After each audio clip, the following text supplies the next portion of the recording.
Could it be that Cain, the first murderer in history, still roams our world today? Cursed and condemned, he's said to wander the earth endlessly, a fate shrouded in mystery, wrapped in tragedy, and endlessly intriguing to scholars and storytellers alike. Today we dig deep into the ancient and perplexing theories surrounding Cain's fate, examining if this condemned soul might indeed still haunt the lands he was cast out to inhabit. According to the biblical account, Cain was a man consumed by envy and resentment toward his younger brother, Abel. In a dark moment, he lures Abel into the fields and strikes him down, a brutal act that forever marks Cain as the world's first murderer. And as the dust settles, we're left to imagine the weight of guilt, shame, and anger that hangs over Cain. Now, with Abel dead, only 3 people remain on earth: Cain, his father Adam, and his mother Eve. There's no mystery as to who committed this heinous act. Cain's actions speak louder than words. When confronted, Cain finds no escape from divine judgment. The biblical God, aware of his crime, hands down a punishment unlike any other, a sentence to roam eternally, with no peace, no place to call home. Marked by God himself, Cain becomes a figure doomed to isolation. Imagine him, driven from society, endlessly wandering through deserts, mountains, and shadows, each step only pushing him further from humanity. He is the living embodiment of guilt, bearing an eternal mark of his sin, destined to fade into a haunting memory, a shadow of his former self. It's no wonder this story has fueled imaginations for centuries, leaving readers with a chilling vision of Cain's endless, solitary journey. The thought of someone condemned to eternal wandering is a deeply unsettling one, especially when that person is capable of murder. For millennia, readers and scholars have questioned if Cain's punishment extended beyond wandering alone, whether this also meant an eternal existence. Could he have survived the events of Genesis, lurking in the backdrop of human history? Is it possible that Cain is still here, walking the earth in silence? In this episode, we'll dig into the contrasting theories and wildest interpretations that have emerged over time about Cain's perceived immortality. From theories that Cain's existence weaves through ancient history to suggestions that he might still roam unnoticed in our modern world, we'll uncover the most captivating ideas surrounding this enigmatic figure.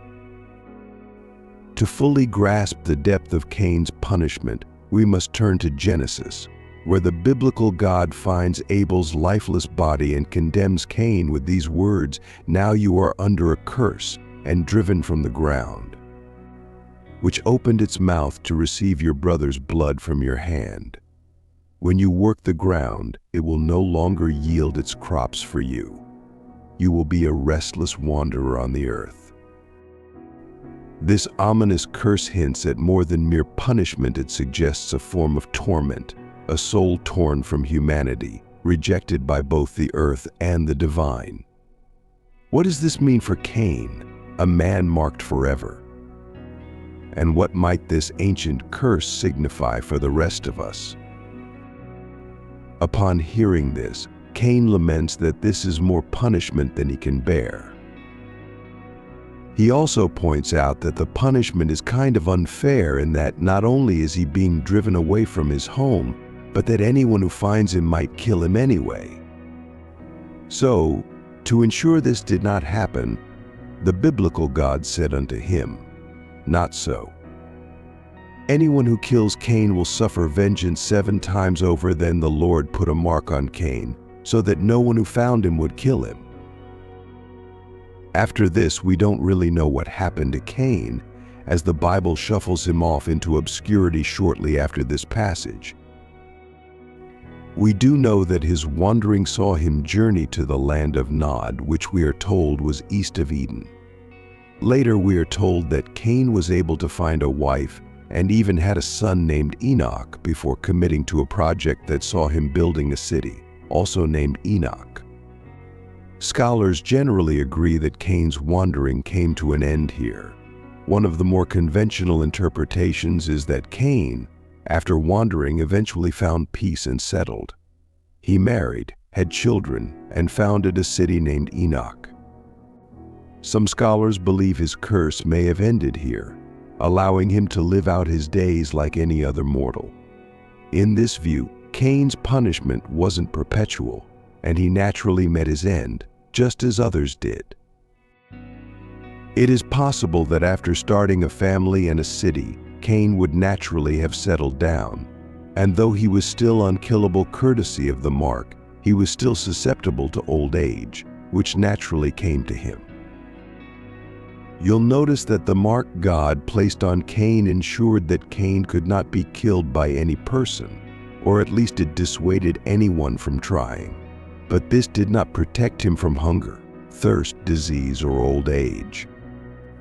There is also the prospect of accidental death, something later explored in the Book of Jubilees, where Cain's death may have come about due to some natural calamity or some kind of misfortune. Another argument suggests that because so much time had passed between the murder of his brother and the starting of his family, Cain had changed and repented for his sin. With this, the biblical God allowed him to settle down and, in time, removed the mark from him, allowing him to be unburdened by any sort of immortality. These ideas coincide with the conclusion that Cain probably isn't walking around today. Rather, he either expired naturally or met with some other fatality that the biblical narrative deemed too irrelevant to include. A greater argument against Cain's existence and survival throughout time is simply the biblical flood. Another prevalent theory argues that Cain couldn't have survived the great flood described in Genesis 6, a divine event intended to wipe out all wickedness on earth. When the flood came, it drowned everyone except Noah's family and the creatures on his ark. If Cain had been alive during this time, he too would have been swept away, his existence washed from history along with the rest of humanity. This would mean that Cain's legacy ended as part of God's cleansing of the earth. As told in Genesis 6, the flood wiped out everything, all animals of the sky, the land, and all people who at that time were deemed wicked and unsalvageable. Only Noah and his family had been chosen to survive, and only the creatures aboard his ark were spared from drowning. Since the biblical narrative does not mention Cain here, it's reasonable to believe that if Cain were around during those times, he would have perished in the flood. On the other hand, there are those who believe in the theory that Cain is still walking around today, seeing as the Bible never specifies that someone killed him or that he had come to his end. One aspect to note is that many confuse the mark God placed on Cain with immortality. Others believe Cain's punishment granted him a unique form of immortality. God's mark protected him from murder, but some interpret this as a shield against death itself, suggesting Cain may still walk the earth today. Could he be hiding in the shadows, a forgotten soul moving through history as a drifter, unnoticed by the people he encounters? Perhaps the mark allowed him to escape the flood, leaving him to wander an unfamiliar world where no one remembers who he was. Indeed, it can be argued that Cain became invulnerable to murder, or that, at the very least, no one dared to try after seeing the mark. But there is nothing to say that he was invulnerable to everything else. Yet still, this theory of Cain still wandering the earth today has persisted, and some of the arguments can be quite creative. One compelling image among believers is that Cain has survived as a homeless figure, cursed to roam and beg without rest. When God told him the ground would no longer yield crops to him, it's as if Cain became doomed to an existence of hardship, unable to find even basic sustenance. This theory presents Cain as a solitary wanderer, perhaps a figure we pass by on the street without realizing still marked, still cursed. Yet another, more controversial theory paints Cain as an elite, a hidden ruler. After centuries of life, Cain could have gained wisdom, skills, and influence unmatched by any human. Imagine a being with thousands of years of experience in psychology, strategy, and leadership, quietly steering the course of history from behind the scenes. In this version, Cain's punishment may have taken on a darker irony, with his power and influence masking his eternal loneliness.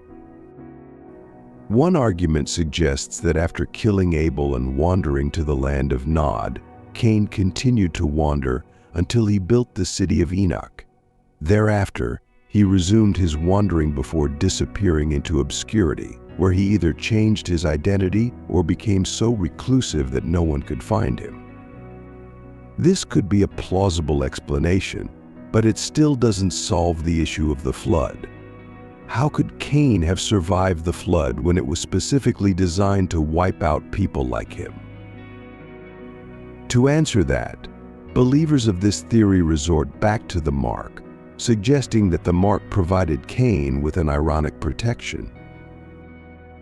With this theory, Cain would have survived the flood and continued to drift into this new world where even fewer people would remember who he was.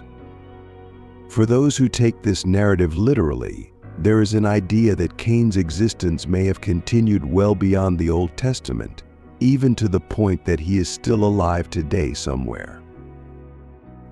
Of course, with this concept, we would have to assume that the characters portrayed here were real, and that the events of the biblical scripture were historical. Through this, some believers have determined that Cain could be a homeless person or drifter, someone constantly on the move and cursed to a life of begging and hardship.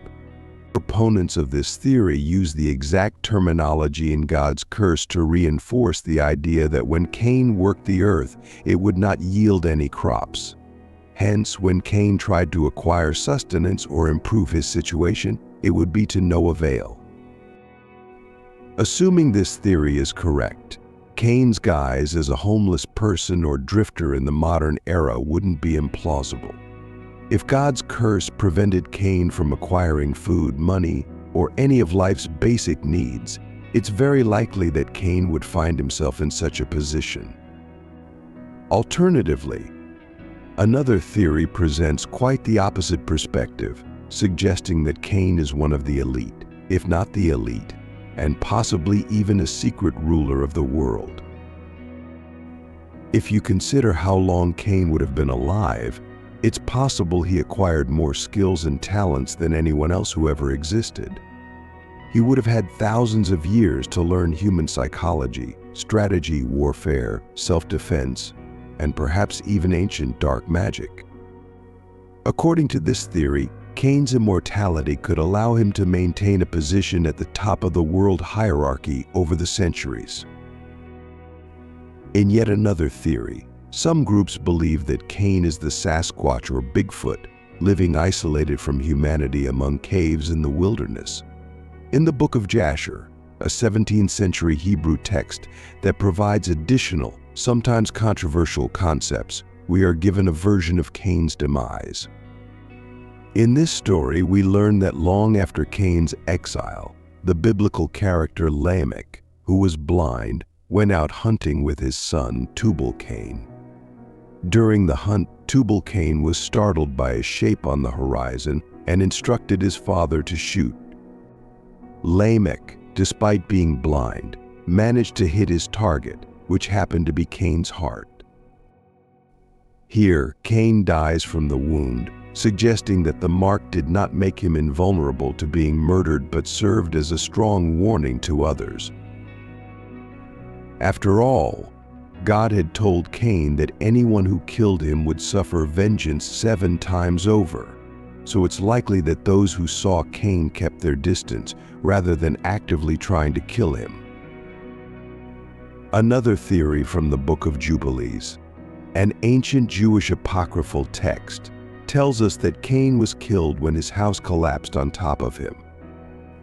According to this narrative, Cain met with divine karma, as he had slain his brother Abel with a rock, and was himself slain by a rock in righteous judgment. For with a stone he had killed Abel, and by a stone was he killed in righteous judgment.